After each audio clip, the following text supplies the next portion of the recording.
मित्रांनो नमस्कार। मित्रांनो MPSCचा जो पूर्ण पॅटर्न चेंज झालेला आहे, खास करून मुख्य परीक्षेचा, त्या पॅटर्नमध्ये अतिशय महत्त्वाचा असलेला विषय म्हणजे निबंध। आपल्यापैकी अनेक लोकांच्या मनामध्ये अशा शंका आहेत की सर निबंधाचा पेपर आपण आत्ता लिहितोय, तर निबंधाची तयारी कशा पद्धतीने करायची। कारण मागच्या 10 वर्षांमध्ये MCQ टाइप म्हणजे वस्तुनिष्ठ बहुपर्यायी प्रश्न अशा पद्धतीचा अभ्यास करण्याची सवय आपल्याला लागल्यानंतर निबंध लिहिणे अतिशय अवघड जातं। आणि अर्थात निबंध हा तुम्हाला MPSC साठी लिहायचा आहे। तो निबंध 4थ्या वर्गातला मुलगाही लिहितो, एखादा निबंध 7व्या वर्गातलाही लिहितो, 10वीतलाही लिहितो, 12वीतलाही लिहितो आणि ग्रॅज्युएशनचाही विद्यार्थी लिहितो। परंतु निबंध लिहिण्यामध्ये खूप मोठा फरक आहे। MPSCच्या विद्यार्थ्याकडून निबंधामध्ये ज्या अपेक्षा केल्या जातात त्या पद्धतीच्या अपेक्षा कदाचित 12वीच्या किंवा ग्रॅज्युएशनच्या विद्यार्थ्यांकडून केल्या जाणार नाही। मग आता आपल्याला हे समजून घ्यायचं आहे की हा जो आयोगाने निबंधाचा 250 गुणांसाठीचा पहिला पेपर ठेवलेला आहे, ज्याचे खऱ्या अर्थाने मार्क्स मेरिट लिस्टसाठी पकडल्या जाणार आहे, या निबंधाची तयारी कशा पद्धतीने करायची, साधारणतः विषय कुठले कुठले असतात, निबंध 1 लिहावा लागेल की 2 लिहावा लागेल की 4 लिहावे लागतील, आणि हे निबंध लिहिण्यासाठी तयारी कशा पद्धतीने करायची, त्याचा सराव कशा पद्धतीने करायचा, अशा सगळ्या प्रश्नांचा, निबंधाच्या अँगलने येणाऱ्या सगळ्या प्रश्नांची चर्चा आजच्या ह्या व्हिडिओमध्ये आपण करतो आहे।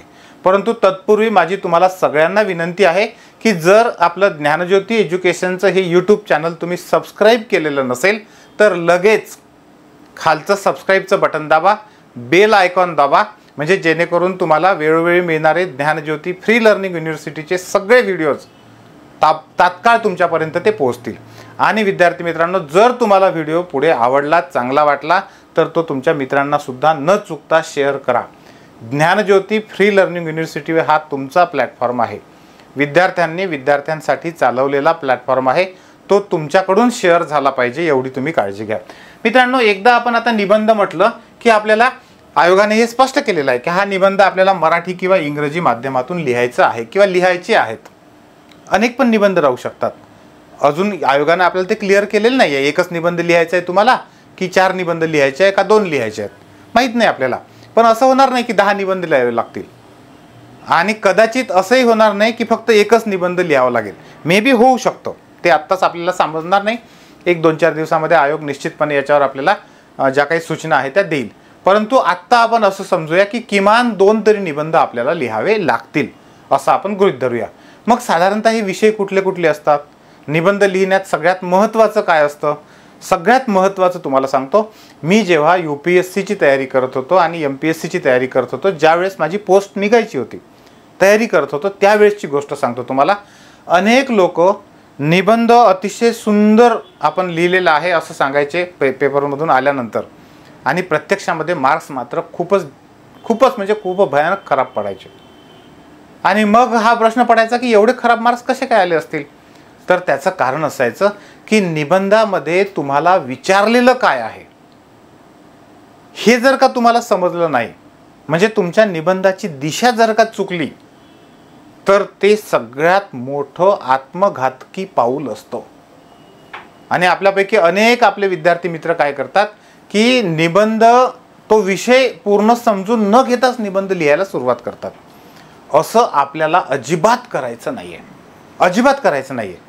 मग आता हा विषय जर समजून घ्यायचा असेल, उदाहरणार्थ आता समजा एक विषय आहे की त्याला आपण काय म्हणूया, आता सध्या जे राजकीय धुरळा सुरू आहे सगळ्याच्या सगळा, ह्या राजकीय धुरळाच्या बाबतीमध्ये एखादा विषय असा निघालाय की राज्यांना जे काही अधिकार दिलेले आहेत, राज्य आणि केंद्रांच्या बाबतीमध्ये सध्या खूप सारे वादंग चालू आहे, तर राज्यांना जे काही अधिकार दिले आहेत किंवा संघराज्य पद्धतच आहे आपली, पॉलिटिकल सायन्समधला तो एक आपला मुद्दाच आहे। मग ह्या संघराज्य पद्धतीवर आधारित समजा एखादा निबंध विचारण्यात आला आणि तो निबंध तुम्ही समजा नुसता अकॅडमिक टाईपनं लिहिला, म्हणजे समजा राज्यांना हे अधिकार दिलेले आहेत, केंद्रांना हे अधिकार दिले असा, तर तो निबंध काय होणार? तो निबंध तुमचा ऑप्शनल पेपरचं उत्तर होऊ शकेल किंवा GSचं उत्तर होऊ शकेल, पण निबंधामध्ये तुमच्याकडून काय अपेक्षा केलेली असते की तुम्ही जो काही चालू घडामोडींचा संदर्भ आहे तोही तुम्हाला देता आला पाहिजे त्या ठिकाणी। त्याच्याशिवाय तो निबंध मांडत असताना तुमचे जे मुद्दे आहेत, ज्याला आपण पॉइंट्स म्हणतो, हे पॉइंट्स किती वेगवेगळे आहेत, सगळेच विद्यार्थी सारखेच पुस्तकं वाचतात, पण त्यातले काही विद्यार्थी खूप चांगले मार्क्स मिळवणारे निबंध लिहू शकतात. त्याचं कारण काय? पॉईंट्स. तुम्ही किती वेगवेगळे मुद्दे काढलेत, हे जे पॉईंट्स तुम्ही काढणार आहात, हे पॉईंट्स तुम्ही कशा पद्धतीनं काढायचे, त्याची मांडणी कशी करायची आणि त्याला ठराविक वेळेमध्ये कसं मांडायचं, याचं सगळ्यांचं सुद्धा एक शास्त्र आहे. एक सोपी पद्धत आहे. आणि ती पद्धत अशी आहे की तुम्ही जेव्हा याची प्रॅक्टिस करता तेव्हा काय करायचं, तुमच्याकडे जे पान असतं, वहीचं एखादं पान आहे समजा, ह्या वहीच्या पानाचे तुम्ही 3 भाग करून टाकले पाहिजे. अशा 2 रेषा ओढल्या की आपले हे 3 भाग होतात. मग काय करायचं, समजा निबंध तुम्हाला एखादा आपण म्हणूया कुठला निबंध आहे, कुठलाही एखादा विषय घ्या तुम्ही. पॉलिटिकल सायन्सचाच एखादा विषय दिलेला आहे, आपल्या राजकीय विषयावरच निबंध लिहायचा आहे, राज्यांच्या याच्यावरचा निबंध लिहायचा आहे. तर जे काही मुद्दे तुम्हाला सुचतात, जसा सुचला तसा मुद्दा इथं लिहायचा. हा मुद्दा मला सुचलेला आहे, म्हणजे आपण म्हणू की राज्यघटना, म्हणजे राज्यघटनेतल्या तरतुदी हा एक मुद्दा आहे. येस. त्याच्यानंतर मग मला एकदम सुचलं की मागच्या वर्षी सुप्रीम कोर्टानं काहीतरी निर्णय दिला होता, मग मला ते सुप्रीम कोर्टाचा निर्णय सुचला, मी तो मुद्दा लिहून टाकला. नंतर मला एकदम सुचलं की राज्यांना असं का दिलेलं आहे, असं बाबासाहेब आंबेडकरांनी कुठेतरी एखाद्या घटनेच्या याच्यामध्ये म्हटलेलं होतं, मग तो मुद्दा तो इथं लिहून टाकला. मग त्याच्यानंतर मला पुन्हा चौथा एखादा काहीतरी मुद्दा सुचला, तो मुद्दा मी इथं लिहून टाकला.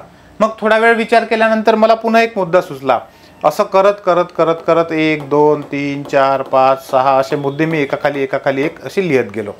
आता तुम्हाला असं वाटेल की सर मग अशा पद्धतीनं जर का मला जसा सुचला तसा मुद्दा लिहत गेलो तर ते मागं पुढं नाही होणार का त्याची ऑर्डर? तर आपल्याला ह्या पद्धतीने लिहायचं नाही आहे, आपण फक्त इथं रफ वर्क करतोय. आणि आता तुम्ही विचार करायचा की हे जे मुद्दे दिलेले आहे त्यातला पहिला मुद्दा मी माझ्या निबंधात कुठला मांडला पाहिजे.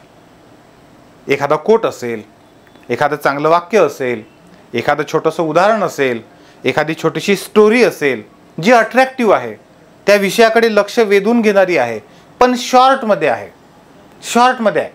म्हणजे असं म्हटलं जातं की साधारण 100 शब्दाचा निबंध असेल तर 10 शब्दांमध्ये तुमचं हे सगळं बसलं पाहिजे. अशा पद्धतीचा मुद्दा कोणता आहे तो शोधायचा आणि त्या मुद्द्याला तुम्ही इकडे क्रमांक टाकायचा 1 नंबर.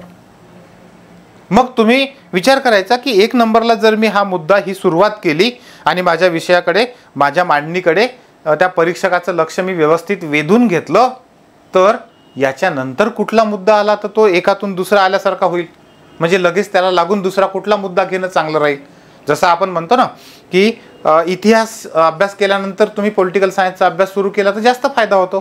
कारण काय, साधं आहे की आपल्या पॉलिटिकलची, आपल्या कॉन्स्टिट्यूशनची सुरुवात इतिहासातच झालेली आहे ना. जिथं इतिहास संपला तिथून आपल्याला पॉलिटिकल सायन्सचा अभ्यास करता येतो, अतिशय चांगल्या पद्धतीने करता येतो. तसंच मग हा पहिला मुद्दा सांगितल्यानंतर माझ्या असं लक्षात आलं की हा दुसरा मुद्दा जो आहे, हा दुसरा मुद्दा आपण नंतर मांडला पाहिजे. मग त्याच्यानंतर आपण हा तिसरा मुद्दा मांडला पाहिजे, त्याच्यानंतर हा चौथा मुद्दा मांडला पाहिजे, त्याच्यानंतर हा 5वा मुद्दा मांडला पाहिजे. अशा पद्धतीनं मी 1-2-5 मिनिटामध्ये हे सगळं ठरवून घेतलं, कोणते मुद्दे कोणत्या क्रमानं मांडायचे. आता तिसरी गोष्ट मला करायची आहे ती म्हणजे याच्यातल्या कोणत्या मुद्द्याला किती महत्त्व द्यायचं. की हा जो मुद्दा आहे हा सुरुवात करून देणारा आहे, प्रभावी सुरुवात होणार आहे आपल्या निबंधाची, आणि म्हणून या मुद्द्याला मला 50 शब्द द्यायचे आहेत, हे या बाजूला लिहायचं. मग हा जो दुसरा मुद्दा आहे, हा दुसरा मुद्दा पटवून देण्यासाठी आपल्याला एक उदाहरण द्यावं लागणार आहे. आणि हा मुद्दा अतिशय महत्त्वाचा आहे, तो इतर लोकांच्या निबंधामध्ये येण्याची शक्यता पण कमी आहे. तर मग मला याला समजा 70 शब्द मी याला दिले. अंदाजे आपण एक त्याचं इस्टिमेट काढतोय, इस्टिमेटच काढणं आहे थोडक्यामध्ये. मग त्याच्यानंतरचा जो तिसरा मुद्दा आहे तो शॉर्टमध्ये समजावून सांगता येतो, पण सांगणं गरजेचं आहे.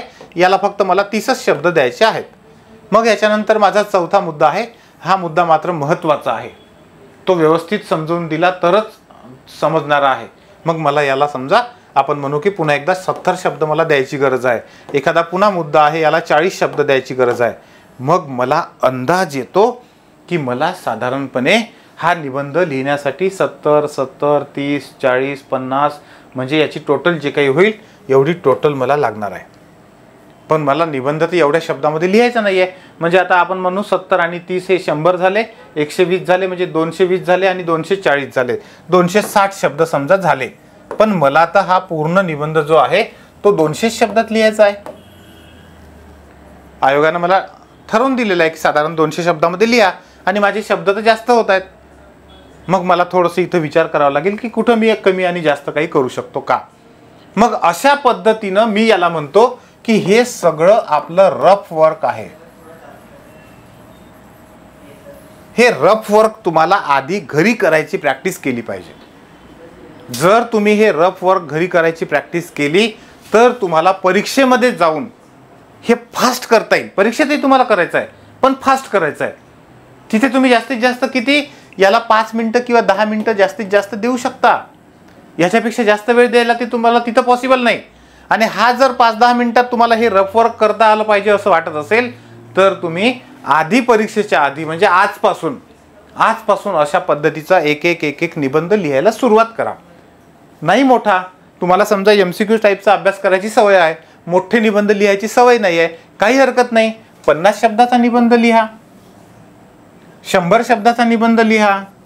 मी असं म्हणेन हेही तुम्हाला शक्य होत नसेल तर तुम्ही तुमची नुसती तुमची जी डेलीची डायरी आहे ही डेलीची डायरी तर लिहा.